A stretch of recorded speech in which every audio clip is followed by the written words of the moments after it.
Hi, this is Salty Potsy husband, or Todd, and again, am in my 18 wheeler. As you guys may have deduced, this is what I do for my living now. It's going to let you know a few things about what we learn from POTS, and specifically about my wife. Through the POTS group, we learn about salt.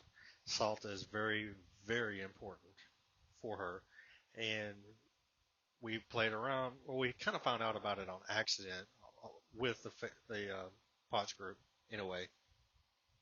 Story is this: we were out running around one day. She was having a good day, and she already told me about salt. I said, that don't make any sense because we've heard salt all of our life, bad for your heart. And, just too much salt is bad for you. You need to limit your salt intake because salt is on everything.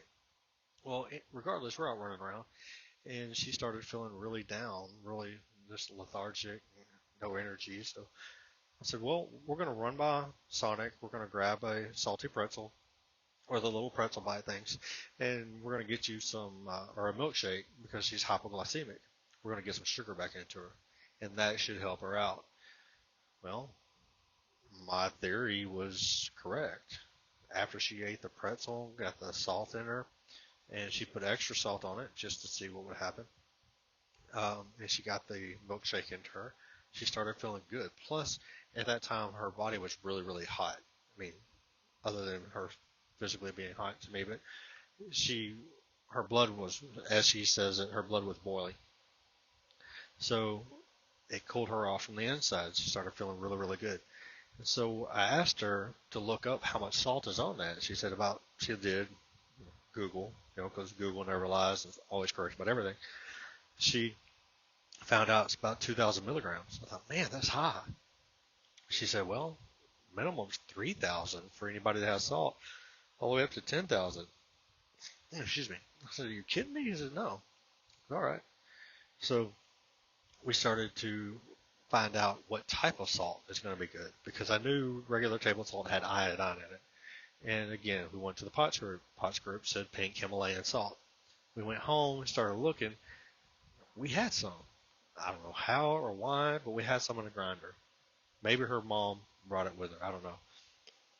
Anyway, so we found out on the back of the salt container that a teaspoon is equal to about 2,000 milligrams.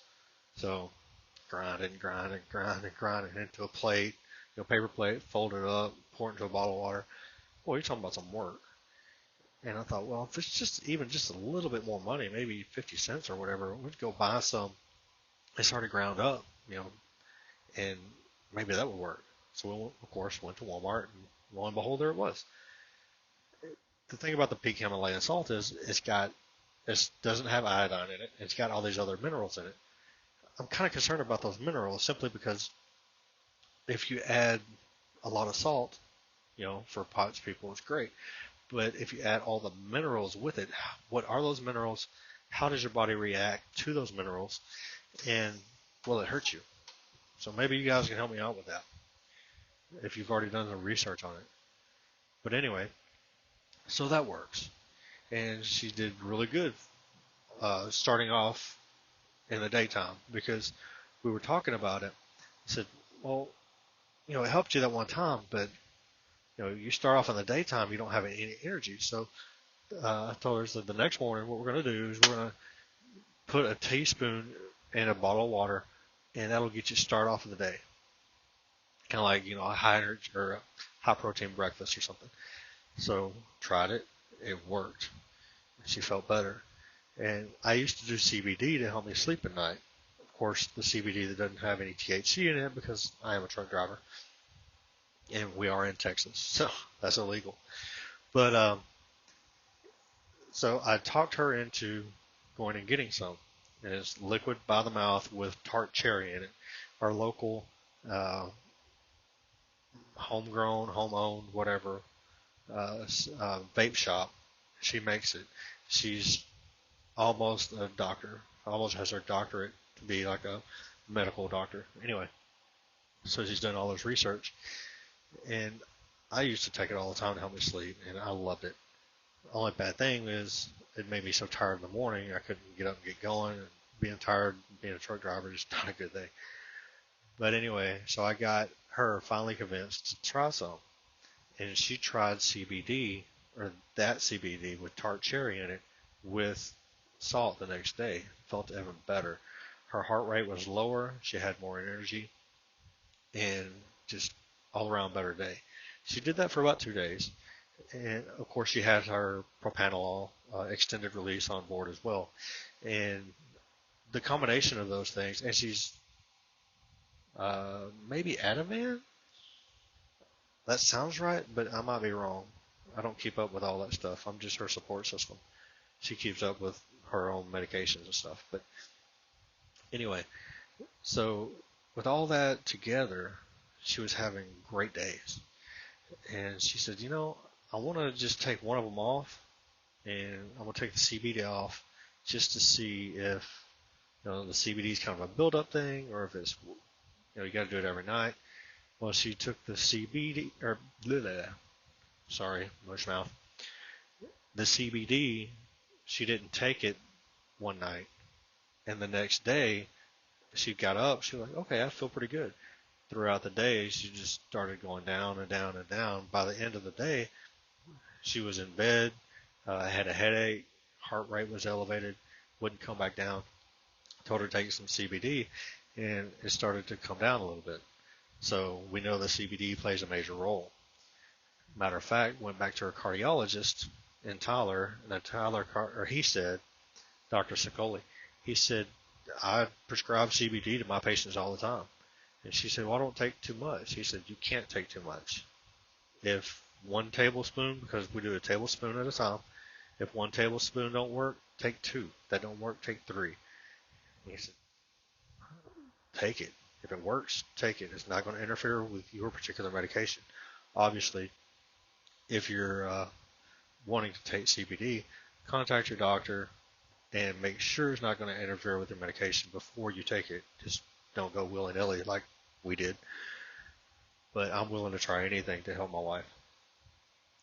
So, yeah, all that together seems to work pretty well. She's kind of upset she can't drink wine anymore, or she feels she can't. She drank one time and it really screwed her up. But it wasn't wine, it was margaritas with her sister.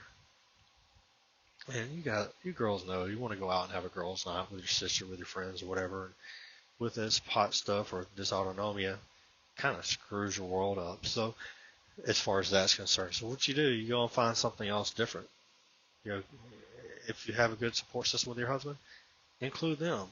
Y'all go out and play truth or dare. Play, my wife and kids do this all the time. Honestly, it kind of embarrasses me, but they play hide and go seek in the mall or truth or dare in the mall, that type of thing when she's feeling good. So they've done that, I don't know, their entire lives. It's because a lot of the times we don't have all the money in the world. It's free entertainment, right? You go to the mall, play around, as long as you don't get in trouble. But yeah, that's the type of woman she is. But anyway, just try different things. Compression socks. For her, they are wonderful. I mean, absolutely wonderful. She's fixing to order a different pair. They're medical grade compression socks. They've got all kinds of different frilly designs and stuff on them. She's wearing the copper compression socks right now. They look like old man socks, but to me she looks hot because she looks like a little soccer player running around with her shorts on and compression socks and tank top and whatever, But yeah, guys out there, your wife's going through this stuff. Be supportive. Be understanding. I know you don't understand what's going on with them because you don't feel it, and I get it. However, that's your other half of your life. You married this woman for a reason. For good, bad, ugly, better, sickness and health, all that fun stuff. And believe me, guys, you look ugly sometimes too. Just like your wife, whenever she gets up in the morning or she's going to bed at night, and she's, makeup, she's running off her face because she's crying, she's in pain. You can't understand what she's feeling, but you can hold them. You can comfort them. You can be there, like my wife says, be the rock. And, obviously I'm not as big as a rock. I got a gut bigger than him, but used to not when I was in the military. But anyway, be someone that they can lean on. If they can't wash the dishes, does it hurt? Will it kill you? If they can't vacuum, help out. I work 14 hours a day. I can't help out as much as I used to. I have kids at home that can, and they have chores. They got a chore chart, and they do what they can when they can, because they also have jobs too. They're in high school, so except for my middle schooler, but he helps out anytime he can. Get your kids involved. Make your wives feel special.